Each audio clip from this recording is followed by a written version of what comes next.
are crossed, and I think I say this on behalf of everyone watching in the Amazon arena and everywhere around the world, that doesn't stop them from fighting the way that they did in games 1 and 2. I totally agree here, but we got to talk about the later stages of the game between Flux Esports on blue side up against SRG on the red side, because I think towards the later stages of the game, I would imagine that Flux Esports scales better.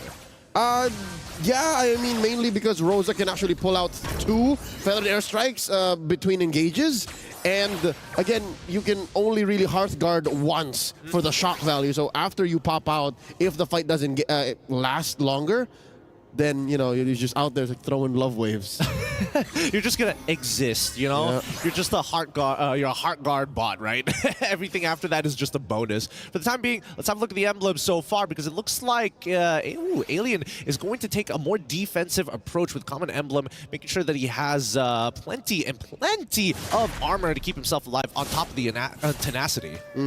Something to note as well, the triumphant return of Lapu Lapu, who isn't like in the top 3 XP laners right now, but he's what you need when you're trying to stop Rosa from, you know, throwing out those volleys of magic damage. Tianzi playing footsies against Sekais, Yumes, and Stormy. Here comes the response. All right, goes and shuts down that Little Wanderer. Interestingly enough, we're still 20 seconds out from the first turtle. I think it happened, man. I hate to jinx it, but I think they slowed down. Yeah, I think both sides really want to make sure that, you know, they don't give each other much space. And now with Sunshine on this Ruby, hopefully they're going to be able to get everything done. Because when it comes down to that big team fight at the end of the day, right, I think Cram, he's going to be fine, but he's going to be very isolated from the rest of his team. They're technically taking these fights a man down. Yeah, but what that means is Selangor at least has a solution bank, right? As soon as Rosa goes crazy, all right, I'm gonna come in, bravest fighter. If I can fight Apex 47, even before he pulls the trigger on the Bloom, all right, take him down. And Cram just jumping into the bush, bravest fighter. Not 100% sure what the decision behind that is going to be, but in the meantime, this very first turtle, honestly, going to go real slow because, again, both Roger and as well as the Link would much rather just power farm. Okay, luckily that, again, theoretically mistimed ult that shouldn't be punished too hard because neither junglers are making their way towards the turtle just yet. And there you go. It's off of cooldown now, so he's fine. Yeah, I mean, the Bravest Fighter is a very short cooldown. It's pretty expandable. You can kind of just throw it out whenever you want. But let's see whether or not Flux Esports are going to be able to get this turtle, right? Previously they were, but SRG have, well, I hope that they've thought about the situation now. How exactly are they going to approach the fight? They want to take out TNZ, but at the same time have to dodge the damage from Alien. Here we go. The jump in from Cram. The answer from Rosa. Flicker back after the feathered airstrike. No one home. Another pull from Sunshine. They back off. Again, folks, note that this is indeed a side lane Ruby. So the true cores for Flux Esports now is, again, in true rope-a-dope fashion, as Flux likes to do it. Now TNZ and Rosa. It's not Sunshine and Rosa. They're taking their time with this, both sides. Hopefully, good reaction time from TNZ. Whoa! All right. Interestingly enough, they want to commit hard on that, and that's 4 sent over to take down TNZ. The response from Flux Esports is a better airstrike, but Selangor just lean hard into the aggression, taking down Rosa. One more time, maybe even Apex 47, and they indeed do. 3, 4, none straight into that plate in mid lane. And Alien trying to do some damage control, stop the bleeding. Yumes gets pulled in. I'm offended. The onward, the takedown. Alien gets a kill, keeps going. The vengeance. All right, Flux Esports out of their breath here. Oh, another one! Stormy so low! Misses one basic! And the blazing duet, can Alien survive? The answer is yes. Their airstrike pushing back SRG. I'm glad that both teams' tendencies is to continuously trade. Although I will say that SRG did find a chink in the armor here, because once they guaranteed the engage onto TNZ's side, they knew for a fact that Rosa does not have his flicker just yet, so they can run him down. And we know that Florin is going to need a lot of time to get to that late game stage before her heals are extremely relevant. All right, it's true that these teams have taken it slow, but when the fight can begin, when the fight happens, they will not let go. They are not shy to lean hard into it. But with that said, Selangor Giants now up by about 2,000 gold, 5 minutes in, turtles spawning in the upper quarter.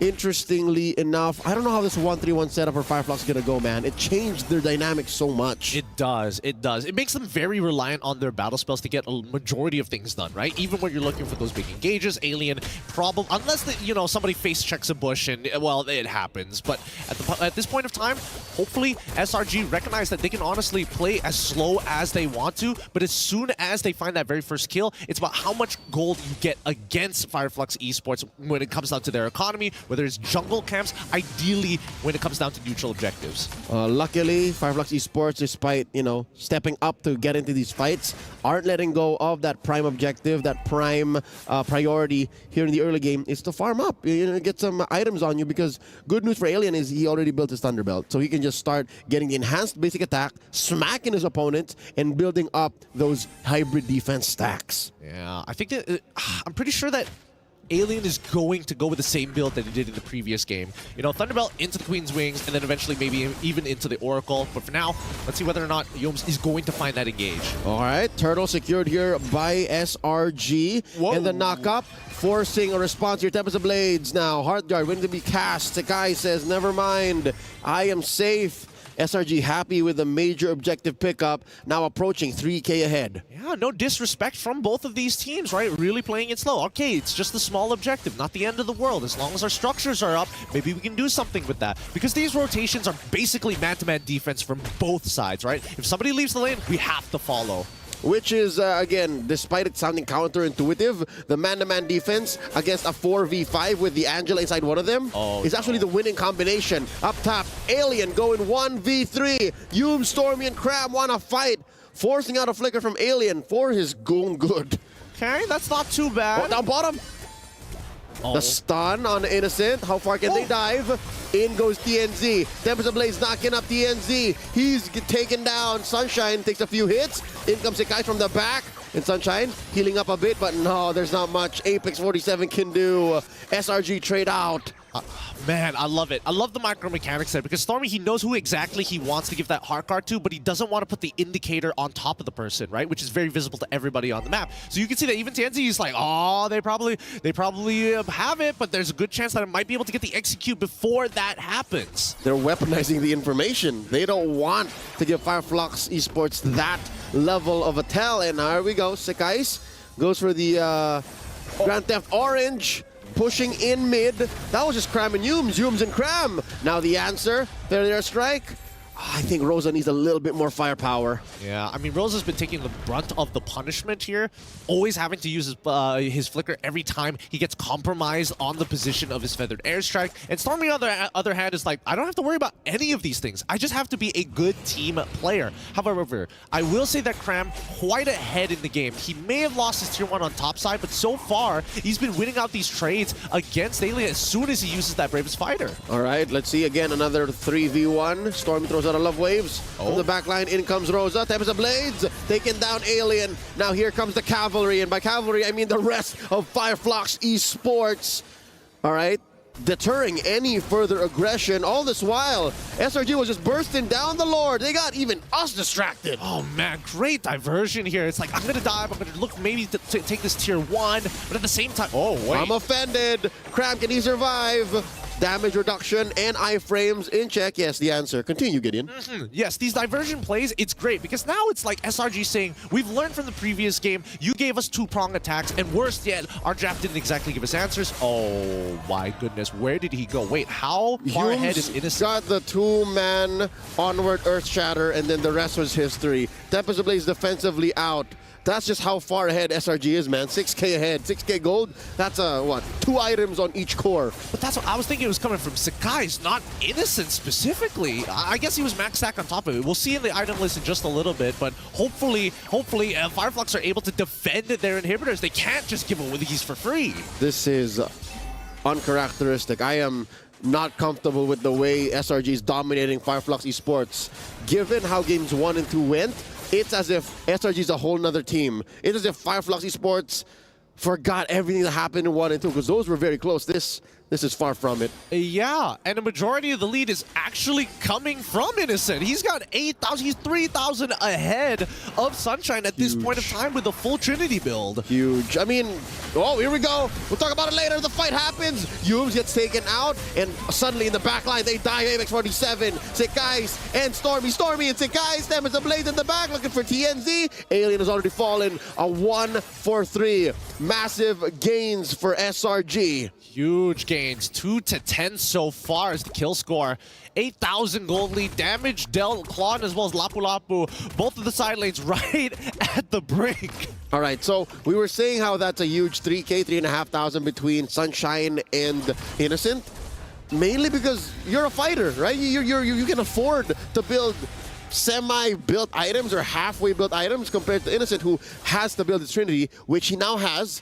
Hence why he's dealt so much damage. I think that Flux Esports, if anything, they need Apex 47 to scale up quicker right now. Like, TNZ, he's struggling to get the farm, and yes, the do is gonna, it's helping, right? His auto attacks really make the difference in these fights, but you're getting stat checked by people who are 9,000 gold ahead of you at this point in time. Yep, and here you'll see it again. Yeah, across the board, the only closest one we got is Rosa and Stormy. And that's a support mid laner on Stormy. So that's how far ahead SRG is now from Flux. It's kind of wild, though. Maybe there is an I don't know. Maybe going for a safe build, getting it like an early Winds of Nature, just to kind of protect yourself to drag this game out. But then again, you're deviating from getting it like your core items, which is too important to give up. All right, that is a definite possibility, and I think it's worth the money, right? The Wind of Nature, because really, what's the only thing that goes through your Wind of Nature proc? Quick Lord take here by SRG. Stormy skills. That's it, Stormy skills and the CC on Yumes. But that aside, if the goal is to just stay alive, then the Wind of Nature is the answer. I mean, it's more manageable compared to like I'll take like 5 love taps compared to like getting 1 crit by Sekais. Like, that's how much of a difference it's going to be. At this point in time, both teams still looking very calm, but calm before the storm. We'll see how they're going to try and pry open these inhibitors, and I think that Rosa, he's gonna be so careful with how they approach this. You mean calm before the storm? Me. Oh. This is very similar to his MVP performance in game number 1, when he was very low-key, very quiet, and he's the one that really tilted the scales, tipped it over to SRG, and now he's doing the same again. As you mentioned, he doesn't want to reveal where the heart guard's going. So that just makes it all the worse. Instead of it being a 1+4, it's a 1+4 +1+1+1+1. Like, it can be on anybody. It really can. And that's the Feather Airstrike to clear both mid as well as bottom waves. They still have the Lord crashing on that top side. And I guess their wave clear isn't that great. Their sieging isn't that great either. If they want to siege, that means they have to dive. And that's too big of a commitment. Oh, well, Cram seems to be eager about it. Yumes flickering on out. Cram in trouble. Goes ahead, pops the heart guard, pops that inhibitor up top. Mid, next up on the docket. Lord wailing away at the base. Another feathered airstrike. Rosa cleaning up house. Flux Esports still in this. Yep, and SRG make the smart choice. Just we've already got 1 inhibitor. This was the very first Lord. Let's just back off. There's no need to do anything about it. And that's a purple buff going over to Sekais. And at this point, right, SRG, it's about denying economy from Flux Esports. Because if Flux Esports get to that late stage game, they're going to outscale SRG entirely. Yep, and it's not enough that they're ahead. They have to put the opponents down. Because now you're looking at what? About 11K ahead? SRG? And they're taking away even the smallest of camps, man. Even this little rock boulder. It's like, right, you're mine. But they're taking their time with it too, look. He's just because they're freezing the waves. Yeah, they're freezing the waves. And Innocent wants to hold the stacks just in case somebody decides, hey, I'm gonna be a little cheeky and face check this. Instantly gets hit by all the shots coming in from Innocent at full Art of Thievery stacks. It's not a fun time. We've seen him like 3-tap somebody earlier. Yep, not while your items are like barely built up, right? Flux Esports currently only at 35K. You see the majority of them are about half built. So that's raw. That's what they call it. It's raw. It's very raw indeed. Fleeting time as well as the Flask of the Oasis already out for Apex 47. Hopefully he gets some value over the fleeting time, because in terms of like trading back and forth, we're not seeing Flux Esports actually securing those kills. They get low, but not securing the kills. And with that, I'm wondering if Flux Esports, by some way, somehow, man, survives after this Lord and keeps on going into the late game, will they eventually get secure? Will they eventually get the end and do something to SRG that's, you know, decidedly a good thing? I suppose, but it's already starting to look like checkmate angle, right? They've hit the... Wait, they want to fight this. Do they want to fight this? I mean, they've already used the conceal. They are going to try to rush out an angle from Fireflux, but yeah, no. Fireflux able to retreat and respect that engagement, especially from that weird angle, fast enough. Yep, I think that's totally fine. At least Fireflux Esports, they can play from high ground, and that's okay with them. Coming back to the main point here, I think that SRG at this stage, with the lead that they have, they hit the checkmate angle under 2 conditions. 10,000 gold lead and a broken inhibitor. Now that the second Luminous Lord is starting to walk by, right, essentially SRG can technically overwhelm the base and go straight for the crystal if these minions start to bleed in. And they will bleed in.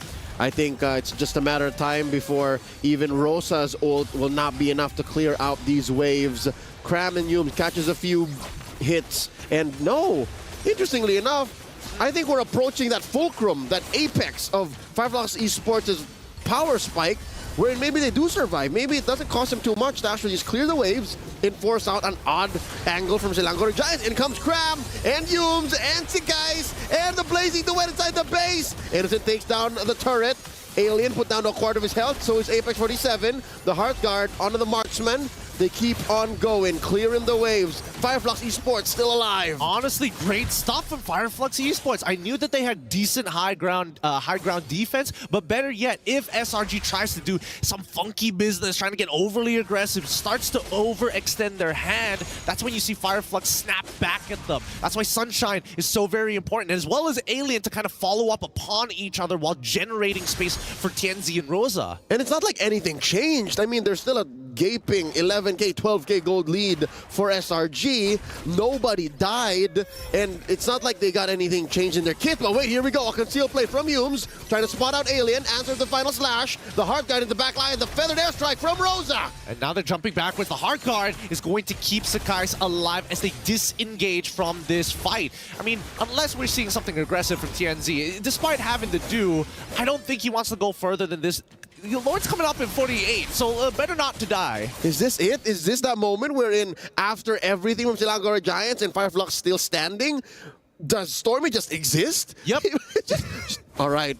Now what, boss? Now what? I mean, it's the wallflower time, right? You're just kind of there, right? You're out-healed. You're out-healed by Apex 47, and at this point, Fireflux have stabilized. The only disadvantage that they have is the fact that they're missing 2 inhibitors and they have to constantly deal with that. A timing of which SRG can take away the Lord, but they still struggle to close out these games. Hey, as long as you maintain your wave management, the sins of the past should not haunt you in the present, okay? Because these fights, again, clearly Fireflux Esports is now playing with fire. They're now hitting a power spike where SRG have to respect them, and I guess the keyword here is sustain. They're able to out-sustain these initial engagement. And now look, they're thinking to contest. I didn't think we would see this, not so soon. I mean, 18 minutes is approaching the ultra late game, but this took a while. It took a very long time. And that's why Yumes is just absorbing the damage while Innocent is maintaining his stacks. Oh, the flicker onward Earth Shatter combo. Sunshine